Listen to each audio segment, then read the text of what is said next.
இந்த உலகத்தில் படைத்த ஆண்டவர் மனுஷன்கிட்ட ஒன்று தான் எதிர்பார்க்கிறாரு, நன்றி சொல்லக்கூடிய பழக்கமுள்ள மனிதர்களாய் வாழ வேண்டும். ஹல்லேலூயா. இன்னைக்கு நன்றி சொல்லுகிற நல்ல குணம் இன்னைக்கு மனிதர்கிட்ட குறைஞ்சிக்கிட்டு இருக்கு. நல்ல குணங்கள் இல்லை, நன்றி சொல்லுவது பழக்கமே இல்லை. நமக்கு யாரெல்லாம் உதவி செய்கிறாங்களோ நன்றி சொல்லணும். ஆண்டவருக்கு நன்றி சொல்லணும். முதலாவது ஆண்டவருக்கு நன்றி சொல்லி பழகணும்.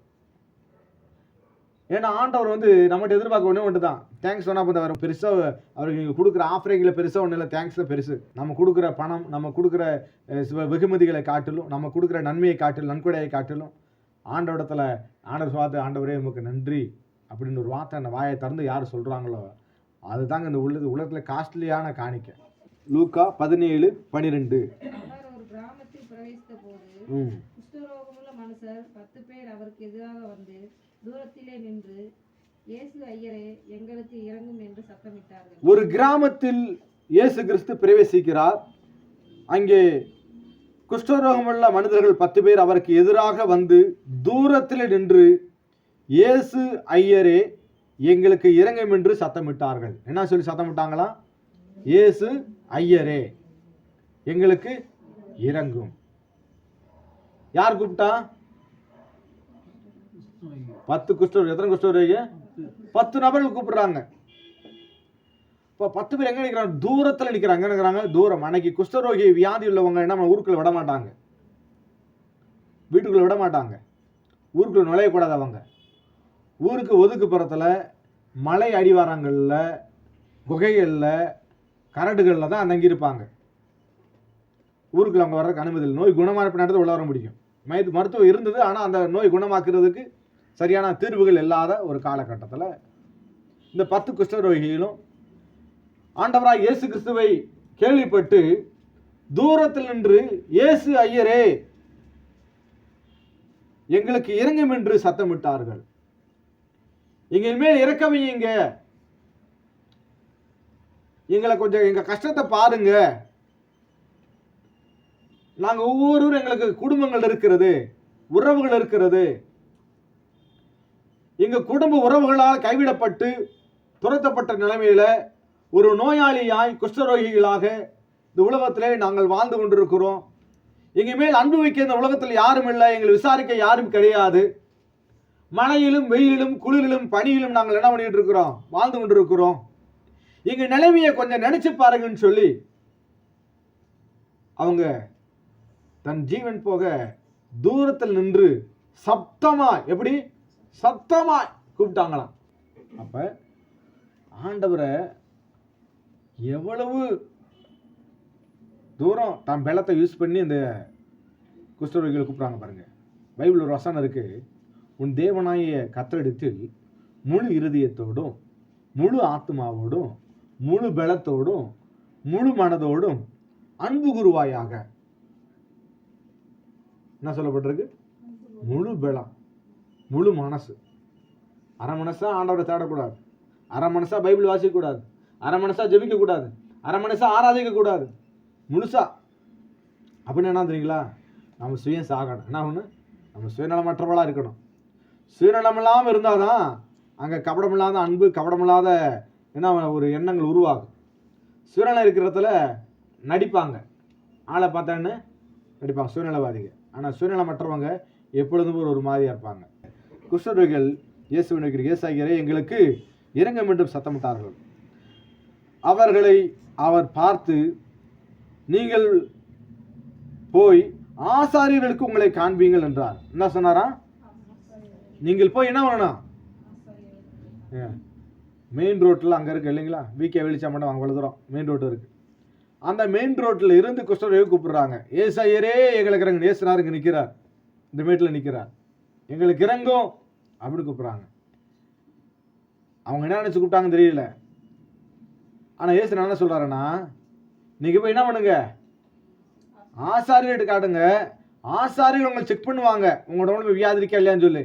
ஆனால் நீங்கள் அங்கோட போய் செக் பண்ணுங்க அப்படின்னு சொல்லி சொல்கிறார். நல்லா கவனிக்கணும்.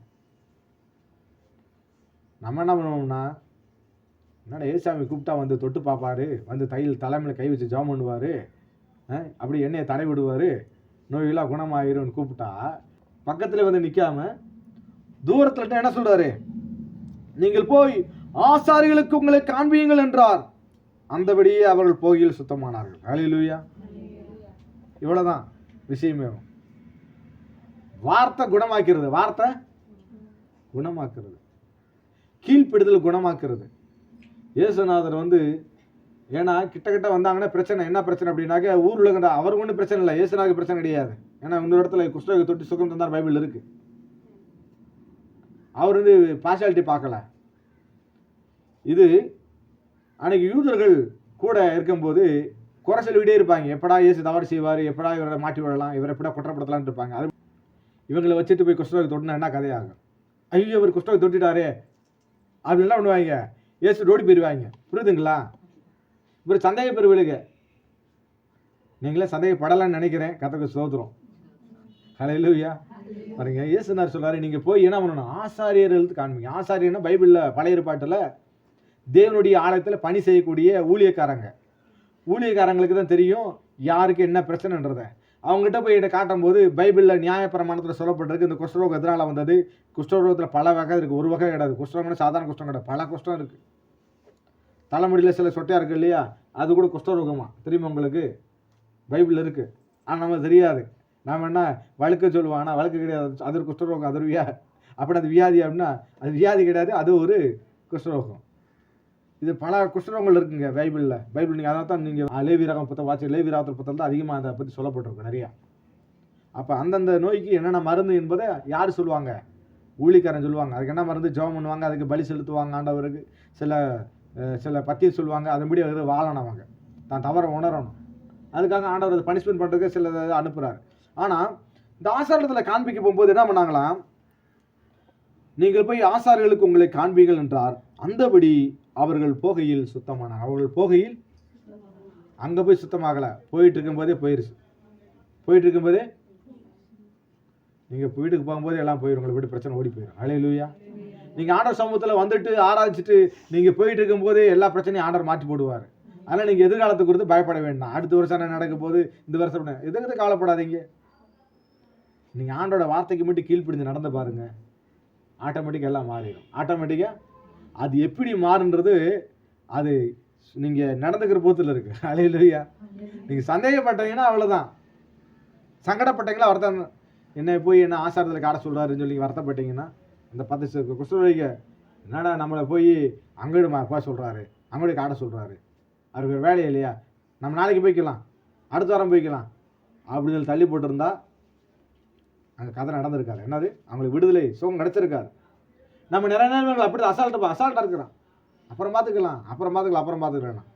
எது அப்புறம் பார்க்கணுமோ அது அப்புறம் பார்க்கணும். எது இப்போ பார்க்கணும் உடனுக்குடன் செய்ய வேண்டியது உடனுக்குடன் செய்யணும்.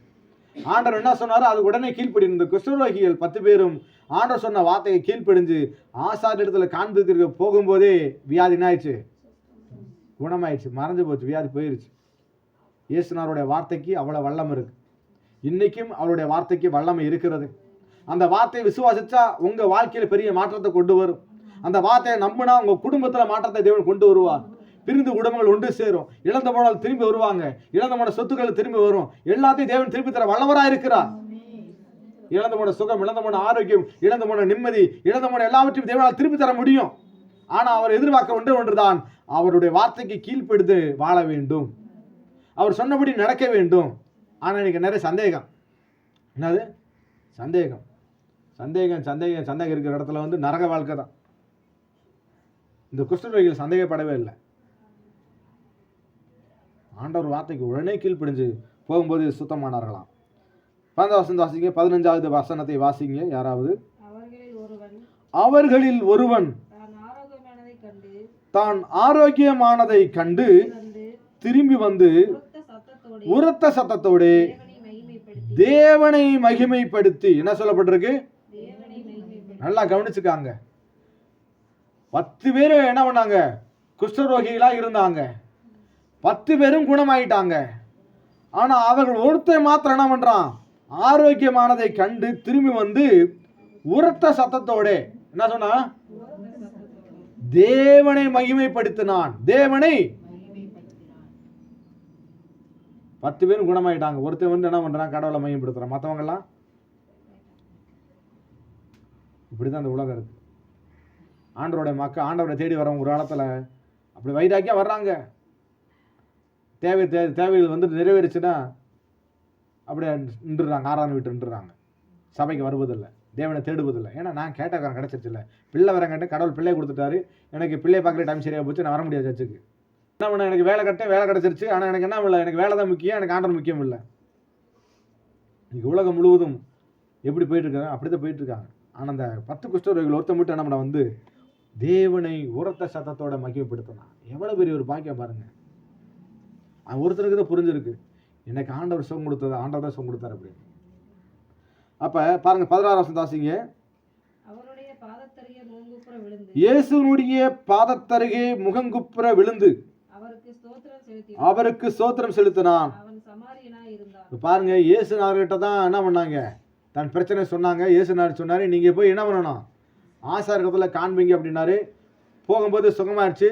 அங்கே போய் காட்டும் போது அவங்களுக்கு நோயே இல்லை 10 பேருக்கும். அப்போ அவங்களுக்கு நோயே இல்லை, நீங்கள் ஊருக்கு போங்க அப்படி சொல்ல மாட்டாங்க, சர்டிஃபிகேட் கொடுக்குறாங்க. இப்போ 9 பேர் வீட்டுக்கு போயிட்டாங்க. எங்கே போயிட்டாங்க, அவன் பிள்ளையை பார்க்க போயிட்டாங்க. ஆனால் இவன் மட்டும், ஒருத்தன் மட்டும் தான் குடும்பத்திட்ட போகாமல் என்னை குணமாக்கின, என்னை சுகம் தந்த, நான் கடைசியாய் யார்கிட்ட கேட்டனோ, உதவி கேட்டனோ, யார் எனக்கு ஆலோசனை சொன்னாரோ அவர்கிட்ட போய் என்ன பண்ணணும், நான் நன்றி சொல்லிட்டு வரேன்னு சொல்லிட்டு போய் இயேசுநாதரை தேடி போய் அவரோட முகங்குப்புற அவர் காலில் விழுந்து என்ன பண்ணானா, ஆண்டவருக்கு மகிமை செலுத்தினான். ஆண்டவருக்கு மகிமையை செலுத்தினான். அவன் யாரு, சமாரியன். சமாரியன்னா யாரு தெரியுங்களா, மனிதர்களால் மதிக்க கூட முடியாத ஒரு என்ன சொல்றதுன்னா அற்பமான ஒரு சமூகத்தை சேர்ந்தவங்க, புறந்தள்ளப்பட்ட மக்கள், ஒதுக்கப்பட்ட மக்கள், புறக்கணிக்கப்பட்ட மக்கள்.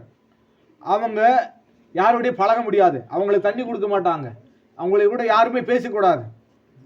அப்படி ஒரு ஜாதி கட்டுப்பாடு. இந்த ஒதுக்கப்பட்ட ஜனங்கள் ஒருத்தன் தான் இவன் யாரு, சமாரியன், நன்றி சொன்னவன். அப்பொழுது இயேசு, சுத்தமானவர்கள் 10 பேர் அல்லவா, மற்ற 9 பேர் எங்கே, தேவனை மையப்படுத்துவதற்கு இந்த அந்நியனை ஒழிய மற்ற ஒருவனும் திரும்பி வர காணவுமே என்று சொல்லி அவனை நோக்கி, நீ எழுந்து போ, உன் விசுவாசம் உன்னை ரட்சித்தது. ஹல்லேலூயா. நீ எழுந்து போ, உன் விசுவாசம் உன்னை ரட்சித்தது. நீ எந்த அளவுக்கு என்னை நம்பினி, என் வார்த்தையை நம்பினி, அந்த வார்த்தை தான் உன்னை ரட்சித்திருக்கிறது, அந்த வார்த்தை தான் உனக்கு சுகம் தந்தது, அந்த வார்த்தை தான் உன்னை மையப்படுத்திருக்கிறது. நீ எழுந்து போ, உன் விசுவாசம் உன்னை ரட்சித்தது. உங்களை பார்த்து சொல்கிறார், உங்கள் விசுவாசமே உங்களை ரட்சிக்கும். ஹல்லேலூயா. உங்கள் விசுவாசம் தான் உங்களை ரட்சிக்கும். நீங்கள் பிரச்சனையை கண்டு பயப்படாதீர்கள். உங்களுடைய பலவீனங்களை குறித்து, உங்கள் குடும்ப சூழ்நிலைகளை குறித்து, உங்களுடைய வறுமையை நினைத்து, உங்களுடைய வியாதிகளை நினைத்து, உங்கள் போராட்டங்களை நினைத்து, உங்களுக்கு வர நேரிடுகிற எல்லா சூழ்நிலையிலும் ஆண்டவர் உங்களை தாங்கி நடத்தக்கூடிய வல்லவராக இருக்கிறார். ஆனா ஆண்டவர் எதிர்பார்க்க விட்டுதான் 10 பேர் சுகமானாங்க, அது ஒருத்தர் மட்டும்தான் என்ன பண்ணா, ஆண்டவர் நன்றி செலுத்தினான். இந்த உலகத்தில் எத்தனையோ ஜனங்கள் ஆண்டவர் அறிஞ்சிருக்கிறாங்க, ஆனா நன்றி செலுத்துறதுக்கு நீங்களும் நானும் தான் வந்திருக்கிறோம். ஹல்லேலூயா. நன்றி செலுத்த நம்ம 4 பேர் தான் இருக்கிறோம். இங்க இருக்கிற 4 பேர் தான் ஆண்டவர் தேடி வந்திருக்கிறோம். அப்ப நன்றி செலுத்துவதற்கு என்ன பண்ணணும், ஆண்டவர் நன்றி செலுத்திக் கொண்டே இருக்கணும். எல்லாவற்றுக்கும் நன்றி செலுத்தணும். ஆண்டவரே உமக்கு நன்றி, ஆண்டவரே நீர் கொடுத்த சுகத்துக்காய் நன்றி, நீர் கொடுத்த பிள்ளைகளுக்காய், நீர் கொடுத்த ஆத்துமாக்களுக்காய், நீர் கொடுத்த சொத்துக்காய், நீர் கொடுத்த சமாதானத்துக்காய், நீர் கொடுத்த நண்பர்களுக்காய், நீர் கொடுத்த உறவுகளுக்கு, நீர் கொடுத்த ஆகாரத்துக்காய், உடைக்காக, எல்லாவற்றுக்கும் நன்றி நன்றி சொல்லுங்க. நீங்க எல்லாருக்கும் நன்றி சொல்லுங்க. எல்லாவற்றிலும் ஆண்டவர் நன்றி சொல்லிட்டே இருங்க. உங்களுக்கு ஏமாத்திட்டேன் ஆண்டவரே, இவனை ஏமாத்திட்டு அதுக்காக நன்றி சொல்லுங்க. ஆண்டவர் என்ன துரோகம் பண்ணிட்டு ஆண்டவரே, இவனை துரோகம் பண்ணிட்டு ஆண்டவரே, அதுக்காக உங்களுக்கு நன்றி. அது ஆண்டவர் தெரியுமில்ல அவருக்கு. உங்களை ஆண்டவர் அனுமதியில்லாமல் நடந்திருக்குமா, எல்லாத்துக்கும் நன்றி சொல்லுங்க. உங்களை யார் ஏமாற்றினாலும், யார் உங்களை பகைச்சாலும், யார் உங்களை விரோதிச்சாலும், யார் உங்களை வேணாம் தள்ளினாலும் அவங்கள மேல நீங்க கோபப்படாதீங்க. ஹல்லேலூயா. அவங்களை யாரும் வெறுக்காதீங்க, அவங்களை நேசிங்க. எதிரிகளை நேசிக்க வேண்டும். அதனால தான் ஆண்டவர் இயேசு கிறிஸ்து இந்த 17ஆம் அதிகாரத்தில் துவங்கும்போது இடர்கள் வராமல் இருப்பது கூடாத காரியம். பிரச்சனைகள் வரும், போராட்டங்கள் வரும். ஆனா இந்த குஷ்டரோகிகளுக்கு பிரச்சனை வந்துச்சு, குஷ்டரோகம் வியாதி வந்துச்சு, ஊருலகம் கைவிட்டுருச்சு, குடும்பம் கைவிட்டுருச்சு, சொந்த பந்தம் கைவிட்டாங்க, எல்லாம் கைவிட்டாங்க. ஆனால் ஆண்டவர் கைவிடவில்லை. ஹல்லேலூயா. அதனால தான் அவங்க ஆண்டவர் தேடி போனாங்க. குஷ்டரோகிகள் கேட்டாங்க, ஆண்டவரே எங்களை சுத்தமாக்கும், ஆண்டவரே எங்களுக்கு உதவி செய்யும், ஆண்டவரே எங்களுக்கு இறங்கும் அப்படின்னு சொல்லி ஆண்டவரை நோக்கி அழைச்சாங்க. கூப்பிடுறவனுக்கு தாங்க எல்லாம் கிடைக்கும், கூப்பிடாத ஆளுக்கு